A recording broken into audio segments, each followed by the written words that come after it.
আল্লাহ তাআলার অশেষ মেহেরবানিতে আমরা প্রতি বছরই আসন্না ফাউন্ডেশন থেকে উন্মুক্ত মাঠে ঈদের ব্যবস্থা করে থাকি। গত বছর আমাদের ঈদগাহে 10,000 মানুষ ঈদের নামাজ আদায় করেছেন। এবছর ইনশাআল্লাহ বিইذনিল্লাহ আমরা 15,000 মানুষের জন্য প্রস্তুতি সম্পন্ন করছি। আল্লাহ যদি তৌফিক দান করেন উন্মুক্ত মাঠে এবারও আমরা ঈদের নামাজ পড়ব এবং আল্লাহ তৌফিক দিলে আমি ঈদের নামাজের ইমামতি করবো ইনশাআল্লাহ। আমরা গত বছর ঈদে যারা এসেছেন তাদের জন্য কিছু মেহমানদারির ব্যবস্থা রেখেছি।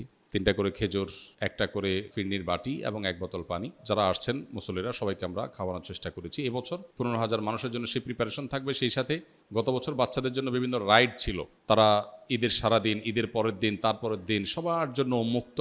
তারা মন ভরে এই রাইডগুলো উপভোগ করতে পারে। বিভিন্ন রকমের খেলাধুলার আইটেম তাদের জন্য থাকে, রেলগাড়ি, ট্রেন, তারপরে জাম্প দেওয়ার জন্য আরও বিভিন্ন রকমের আয়োজন তাদের জন্য থাকে। তো সেটা এই বছর আরও বিশেষ কলেবরে থাকবে ইনশাআল্লাহ, যাতে করে বাচ্চারা ঈদকে যথাযথভাবে উদযাপন করতে পারে। আমরা ঈদের নামাজ পড়ে বাসায় গিয়ে মোবাইল টেপাটেপির এই কালচারটাকে পরিবর্তন করতে চাই। সেজন্য ঈদগাহে আমরা নানাবিধ আয়োজন রাখছি। সবার জন্য যেমন হালকা নাস্তার ব্যবস্থা, আবার বাচ্চাদের জন্য রাইডের ব্যবস্থা, মা বোনদের জন্য পর্দার সাথে মা বোনদের ভেতরে মহিলাদের মাধ্যমে তাদের হাতে মেহেদি দেওয়ার ব্যবস্থা এবছর নতুন করে আমরা রাখছি। আমাদের উদ্দেশ্য ঈদকে সত্যিকারের ঈদে পরিণত করা। এখন দুর্ভাগ্যজনক বাস্তবতা হলো যে গ্রামে হোক শহরে হোক ঈদ হয়ে গেছে আমাদের মসজিদে গিয়ে কোনো রকম ঈদের নামাজটা পড়ে বাসায় এসে মোবাইলে ফেসবুকে স্ক্রল করা। এটা আসলে প্রকৃত ঈদ হতে পারে না। ঈদ উপলক্ষে আত্মীয় স্বজনের বাসা বাড়িতে যেমন যাওয়া দরকার, আনন্দ ভাগাভাগি করা দরকার, মোবাইলের স্ক্রিনের বাইরে এসে ঈদটাকে উপভোগ করা আমাদের প্রত্যেককে চেষ্টা করতে হবে। বাচ্চাদের জন্য দেখা যায় দুর্ভাগ্যজনক যে ঈদের দিনও তারা ট্যাব নিয়ে, মোবাইল নিয়ে গেমস, কার্টুন ইত্যাদিতে ব্যস্ত থাকে। এর চেয়ে বড় দুর্ভাগ্যজনক আর হতভাগ্যজনক কি বিষয় হতে পারে? তো এই বিষয়টিকে মাথায় রেখে মূলত আমরা আসন্না ফাউন্ডেশন থেকে উন্মুক্ত মাঠে ঈদগাহের এই আয়োজন এবং ঈদগাহকে, ঈদের আয়োজনটাকে প্রাণবন্ত করার জন্য শিশু বান্ধব, নারীদের জন্য উপযোগী, পুরুষদের জন্য আলাদা ব্যবস্থাপনা, এই সব কিছুকে আমরা ঈদকে কেন্দ্র করে প্রতি বছর করে থাকি। এবছরও 2026 সালে ইনশাআল্লাহ আমরা সে ব্যবস্থা রাখছি। এবছর আমাদের ঈদগাহে সকাল 7:30 ইনশাআল্লাহ আমরা ঈদের নামাজ আদায় করার ঘোষণা দিয়েছি। অতএব যারা অংশগ্রহণ করতে চান দূর দূরান্ত থেকে তারা আগে ভাগে চলে আসবেন ইনশাআল্লাহ উন্মুক্ত মাঠে ঈদের নামাজ আদায় করার জন্য। আর যারা বিভিন্ন এলাকাতে ঈদের নামাজ পড়বেন, আপনাদের প্রতি আমার উদাত্ত আহ্বান, ঈদের নামাজ আপনারা উন্মুক্ত মাঠে করার চেষ্টা করবেন যথাসম্ভব, মসজিদে না করে উন্মুক্ত মাঠে। আমাদের দেশে একটা ভয়াবহ বাজে প্রবণতা দেখা যাচ্ছে, সেটা হলো যেই এলাকাতে কয়েকটা গ্রামের মানুষ একটা বড় ঈদগাহে ঈদের নামাজ পড়তো, সেখানে এখন দেখা যায় সবাই যার যার মসজিদে আলাদা ঈদের জামাত করে। এটা প্রশংসনীয় কোনো উদ্যোগ না।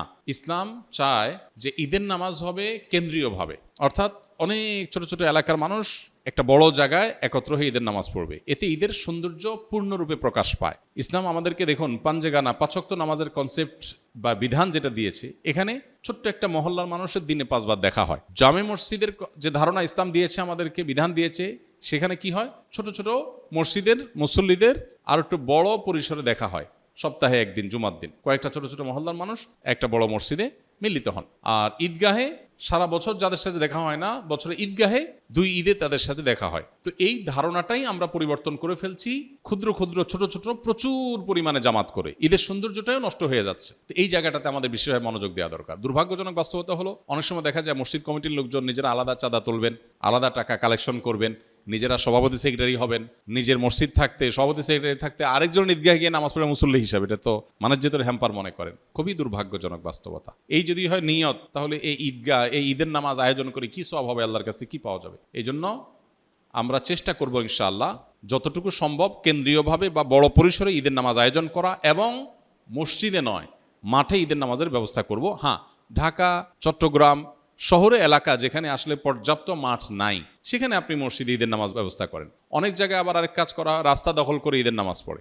রাস্তা যদি এমন হয় যে প্রাইভেট রোডের মতো, যে এটাতে কারোর অসুবিধা হবে না, বিকল্প ব্যবস্থা আছে, তাহলে নিরুপায় হিসাবে আপনি রাস্তায় দাঁড়াতে পারেন। কিন্তু অনেক সময় দেখা যায় যে একেবারে গুরুত্বপূর্ণ রোড মাথা ব্লক করে দিয়ে সেখানে আপনি নামাজ পড়ছেন না, এটার জন্য তো আপনাকে শরীয়ত পারমিশন দেয়নি। আপনি মানুষের চলাচলে ব্যাঘাত সৃষ্টি করবেন। নবী সাল্লাল্লাহু আলাইহি ওয়াসাল্লাম বলেছেন, ইয়াকুম আল জুলুস আলা তারিক, তোমরা রাস্তায় বসবে না, রাস্তা দখল করবে না। তো এই বিষয়গুলো আমাদের মাথায় রাখা দরকার। আসন্না ফাউন্ডেশন থেকে আমরা যে ঈদ আনন্দ আয়োজন, শুধু ঈদের নামাজ না, কমপ্লিট প্যাকেজ রেখেছি। আমার বিশ্বাস দেশের প্রত্যন্ত অঞ্চলে অনেকেই চেষ্টা করলে এরকম আয়োজন করতে পারেন, যে ঈদ শুধুমাত্র নামাজ পড়ে বাসায় গিয়ে মোবাইল টিপা নয়, বরং ঈদ হলো আনন্দ ভাগাভাগি করা, বাচ্চাদের আনন্দ, মেয়েদের আনন্দ, পুরুষদের আনন্দ, সবার আনন্দ শরিয়ার সীমার মধ্যে থেকে পূর্ণরূপে উপভোগ করা হলো ঈদ। ঈদকে কেন্দ্র করে আমাদের কিশোর গ্যাং, ছোট ছোট ছেলেফেলেরা অনেক সময় দেখা যায় অনেক উশৃঙ্খল আচরণ করে, অনেকে দেখা যায় পিক আপে গান বাজনা করে বেড়ায়, পুরো এলাকাকে অতিষ্ঠ করে বেড়ায়। এগুলোর বিরুদ্ধে আমাদের সামাজিক সচেতনতা তৈরি করতে হবে। পটকা ফুটানো, বিকট আওয়াজে গান বাজানো, এগুলোর বিরুদ্ধে আমাদের প্রত্যেককে সামাজিকভাবে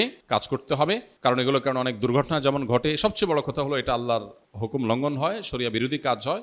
অতএব এগুলোর বিরুদ্ধে আমরা সামাজিক সচেতনতা এবং নাহি আনিল মুনকার বা অসৎ কাজে বাধা প্রদানের ভূমিকায় সামাজিকভাবে আমরা অবতীর্ণ হব ইনশাআল্লাহ বিইذনিল্লাহ। এবং ঈদের আনন্দ যেন পরিপূর্ণ রূপ ধারণ করে, সেজন্য আমরা সবাই যার যার জায়গা থেকে কাজ করব। আসুন্নাহ ফাউন্ডেশন ঈদ আয়োজনে আপনাদেরকে আমরা দাওয়াত দিচ্ছি, যাদের সুযোগ আসে ইনশাআল্লাহ আপনারা এখানে ঈদের নামাজ পড়তে আসবেন। আমরা ঈদের নামাজ পড়বো, ঈদের নামাজ পড়ে আমরা মানুষের সাথে সাক্ষাৎ করি, লম্বা সময় থাকার চেষ্টা করি, আনন্দ ভাগাভাগি করার চেষ্টা করি। সবার প্রতি উদাত্ত আহ্বান থাকলো, দাওয়াত থাকলো, যারা আমাদের এখানে নামাজ পড়তে আগ্রহী তারা আসার জন্য। আর যারা মহল্লা নিজের এলাকায় নামাজ পড়বেন তারা উন্মুক্ত মাঠে ঈদের নামাজকে সুন্দরভাবে আয়োজন করার চেষ্টা করবেন এবং কেন্দ্রীয়ভাবে ঈদের নামাজ পড়ার চেষ্টা করবেন। জাযাকুমুল্লাহ খাইর। আসুন্নাহ ফাউন্ডেশন, উম্মার স্বার্থে সুন্নাহর সাথে।